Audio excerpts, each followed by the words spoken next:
she's better than me at everything that I'm celebrated for. Like people will go, "Oh, Bobby, you're funny. Oh, Bobby, you're smart," or "Oh, Bobby, you're whatever." But everything that I'm supposedly good at and have a career in, she's better. What's up, everyone? Victoria here with popculture.com, and today I am talking to Mr. Bobby Bones. Bobby, you have a very fun name to say. Well, thank you. I noticed when you threw your hands out when you said it that something was fun, so I like that. Yeah, I like it. It's always interesting when I interview people that do this for a living. They're always sometimes my favorite interviews because you kind of know how it is on the other end. You know what I mean? My goal is to make sure you get the easiest interview possible. And listen, today is something too that it's so easy and great for me to talk about, and you as well, because we're so passionate about our veterans and Yes. what we can do back for them. So thank you for allowing me to come on and talk with you about it.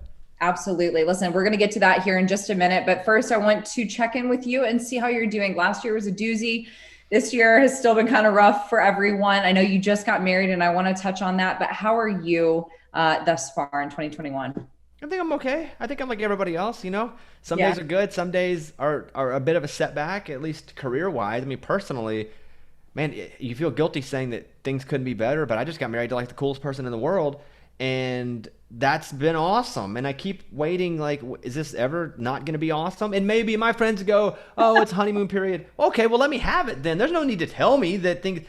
but I waited until I was 41 years old to get married. Never talked about marriage with anybody. I never said the word love to anybody. And so for it to finally happen, one, I didn't know if I had the capacity, but now that I met the right person, I have the capacity, and it's been so great. It's amazing. Well, Caitlin is your beautiful wife. How did you know that she was the one? Well, here's the annoying thing about her, and that's a weird way to answer a question. How do you know she's the one? The annoying When thing she about sees her it, she's is, gonna be like, "Really?" yeah, is that she's better than me at everything that I'm celebrated for. Like people will go, "Oh, Bobby, you're funny. Oh, Bobby, you're smart," or "Oh, Bobby, you're whatever." But everything that I'm supposedly good at and have a career in, she's better at it. The other day, I was writing some jokes because I was playing the Grand Ole Opry and I hadn't been doing a lot of stand up because there's just nowhere to perform. And so I Yeah. wrote a couple jokes and I was reading them to her, and she goes, "I don't think that punchline. You should change it to this." And I was like, "You're right. It's funnier that way." And so it's been the greatest. But I knew she was the one whenever I felt like she could check me on things, Yeah. and I understood I was actually getting help, not someone kind of knocking me down. She's also super hot, and that didn't hurt. But She is. yeah, it was mostly just me being able to go, "Wow, you can act like you are an addition to my life that makes me better Yeah. than someone just running alongside." So it's safe to say that married life is going well for you. So far, oh, but I don't have my ring. I don't have my ring on. Now that you said that, and I could have just kept my hands down, but I just want to keep it real here. As soon as you said He's that, like, for full I let transparency. yeah, I just want Because to be open. I left it over at the house. in case you did one of these and then the Hmm. wife sees the ring that's not on your finger and then But fans see that, but for transparency, he is very much taken and very much happy. for all you ladies out there that are right now, you're probably just like, "I got to get with him. He's so hot." You know what? I just forgot my ring. Bobby, you're my favorite already. I love this. Listen, American Idol. We love American Idol. We just wrapped a season. We got a new season. Are you coming back for the new season? Listen, I hope. And here's kind of the situation that I'm in now, and it's the greatest unfortunate situation ever. Yeah. Is that I have a show called Breaking Bobby Bones, and we just finished. All 16 episodes are up on Disney Plus. American Idol is also a Disney show because it's ABC. Mm-hmm. We're trying to figure out where to put me because I Yep. Yeah. can't do them both at the same time. And if I go back to Breaking Bobby Bones, which I hope, I probably won't be able to spend as much time over at Idol, which Yeah. I love. And so I have the great problem of I don't know, because I don't know with COVID Delta variant coming back. Yeah. The schedules are up in the air. My answer is I don't know. Hopefully I'm on something, but right now we're just trying to figure it out. Well, and I mean, that's a great problem to have. I mean, you're so popular. I'm That's not popular. No, great. no, that's definitely not it. Um, Listen, that's a good problem to have. But last year, compared to 2020, when you were virtual, and then last season, you were able to be like in person with people. What was that like? Just It maybe was feel normal? oddly refreshing. Yeah. I've been on that show for 4 seasons now, and being virtual sucked. And it Yeah. sucked for everybody in all ways. But for me in my job, like I need to be with them. I need to be able to put my hand on their shoulder. I Yeah. don't always have to talk about music. I can talk about life with them, and that's just hard to connect whenever you're just on a Zoom for 12 minutes a day because they've got to go to other things. To be able to be there in the same building, in the same room, it made the show better. And I think you could talk to Luke, and he would say the same thing. Mhm. This year, I'm sure will be even better. Yeah. So, like everyone, we were kind of adjusting forward and everything was going good. And then here comes a new variant pop, and we kind of have to take another half step back. Mhm. So I'm hoping that things go as planned. I know at Disney, where I work, ABC or Nat Geo, the COVID protocols are so good and so stringent. And so I'm very excited to go back to work because I know that I'll be safe and taken care of. Yeah, that's good. Well, I try and tell people that all the time with this job. Like, I love Zoom. It's great. It's better than a phoner, but it's not the same. Like, I like Right. being in person with whoever I'm talking to because it just makes the interview that much better. So I agree with you on that. Listen, I know I have to ask the question. I know you get compared to Ryan Seacrest all the time, and I'm sure at this point you're just like, oh my goodness. Have you ever talked to him? Have you ever talked, like, has he ever told you what he thinks of the comparison?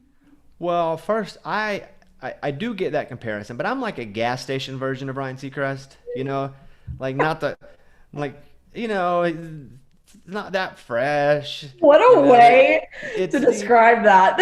so I know People my don't think role. gas stations, man. Have you seen the candy they got going on in there? Right. Like I know my role and my place. And Ryan and I are buddies and we talk a lot, but I don't think I've ever just grabbed him by the shoulder and been like, "Hey man, what do you think about us together? You think we'd be a good buddy cop movie?" Like that's never happened. But there are times when I do interviews in foreign countries where Yeah. they will think that I'm Ryan Seacrest. And one time, this is the greatest story. I've never told this.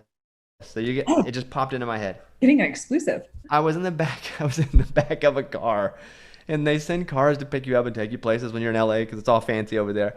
Yeah. And they were taking me from the American Idol studios to the radio station in Los Angeles. The same Ryan works at Kiss FM in LA, Yeah. and so the guy drove and he was very nice and. He had asked me a couple questions about doing radio, and I answered them. And he asked me a couple questions about American Idol. I answered them, and he let me out. And he said, "Mr. Seacrest, thank you very much." And I didn't want to tell him that it wasn't, so I reached into my wallet, and I had like $90 in cash, and I didn't want to make Ryan look bad, so I just Oh, gave him all $90 and was like, "Hey, thank you for your time." So hopefully somewhere somebody's bragging about a $90 tip that Seacrest gave them. That was actually me.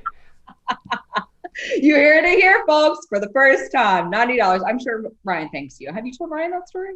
I mentioned it to him, but I feel like Ryan would like give him 1,000. But all I had was 90. Like I said, I'm the Yeah. gas station version. You can't blame what you just have in your wallet.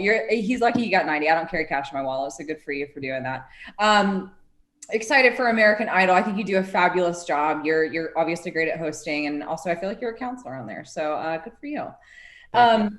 Listen, while we're here talking today, September is Service Dog Awareness Month, and you have partnered with Dog Chow for something very important. I have to say, I watched the documentary that you executive produced. It brought me to tears. So please, Bobby, tell us why this partnership was so important for you. Well, for me and for you, as I mentioned earlier, it is so important that we take care of the people who take care of us. Mhm. And so, our veterans are coming back and they're not equipped sometimes with all the tools they need to just go day to day. I mean, again, they're not asking for a mansion when they come back. They just would like the medicine to help make them normal again. And to me, and what hopefully we show is that a lot of times the medicine is a service dog. And the reason that they're just not passing them out is because they're so expensive. And on my radio show, we were raising money. We had raised, hundreds of thousands of dollars because these dogs are $20,000 a piece to be able to train. And that's $20,000. why, right? That's why so many veterans don't have them. And so I was doing it, and Dog Chow was doing kind of the similar campaign. And we joined forces, and we spent last year trying to get the Pause Act in motion, which now it is. And now they're raising money for it. But it's, this documentary, which I hope people watch, will show you exactly what it does for these service members. I mean, there are some, Shannon, he was on having to take a lot of medication, PTSD, but he doesn't have to go through that as much because of this dog. In the documentary, it shows you why. I mean, just sleep, for example, and the night terrors that they have. The dog can actually help control those and wake them. And as you know, if you don't get sleep, you just aren't healthy. So the dog's doing so many things, and I would encourage people to go to dogchow.com/service and watch it and hopefully you're moved and inspired. There after you watch it, there's a link you can, if you want to donate. It's really at its essence just about taking care of our veterans who have been taking care of us. And I for you to talk to me, I just appreciate the platform so much, because I know that you, me, we wouldn't get to do what we do if it weren't for the people fighting for our freedom. Absolutely. Absolutely. Well, and it makes me sad that I feel like our service men and women are not taken care of to the way that I think that they should be, and I'm sure that a lot of people maybe share that. So I think it's wonderful. And animals, I mean, gosh, animals bring so much joy to us. I don't know if you have any animals, fur babies at home, but to be able to have a service, I mean, I had no idea that they were that expensive. That's insane. Yeah. I mean, I have 2 dogs. They are not service. They are idiots. But these dogs, they are there to actually help our veterans live a day-to-day life. We have a big showing on September 8th at 12:30 p.m. Central that people can watch on the Dog Chow YouTube channel, or they can just go to dogchow.com/service. It is so important to me because I know, again, I don't have the freedoms that I have without them and their service. So if anyone's watching this and wants to help or just learn, I would encourage them to go over there. I love hearing that, Bobby. Thank you for partnering with them. I think that that's a pretty noble step. So thank you for that. What's next for you? I know that this year is kind of almost done. We got fall right around the corner if we can get it to cool down here in Nashville. And I know that you stay very busy, but what is next for you on the calendar? I'm putting on a couple music festivals this weekend that are outdoors. So pretty excited about that. Mm-hmm. But mostly it's, what's going to happen this fall? Am I going to do Breaking Bobby Bones? Am I going to wait till we can do American? I don't know. I mean, so it's kind of a weird holding pattern to where I hopefully will have a job. Yeah, I think I will. I mean, I do the radio show every morning, which I hope people listen to. But, I think I'll work this fall. So we'll see how it goes. I'm willing to bet that you're going to have a job and you'll have a thank you. So, Bobby, listen, thank you so much for your time. I love listening to your show. I think you do a great job. And it was an absolute pleasure speaking with you. Thank you. Have a great day. Absolutely. You too. Everyone, for more on Bobby Bones and your other favorite celebrities, make sure you keep it right here at popculture.com.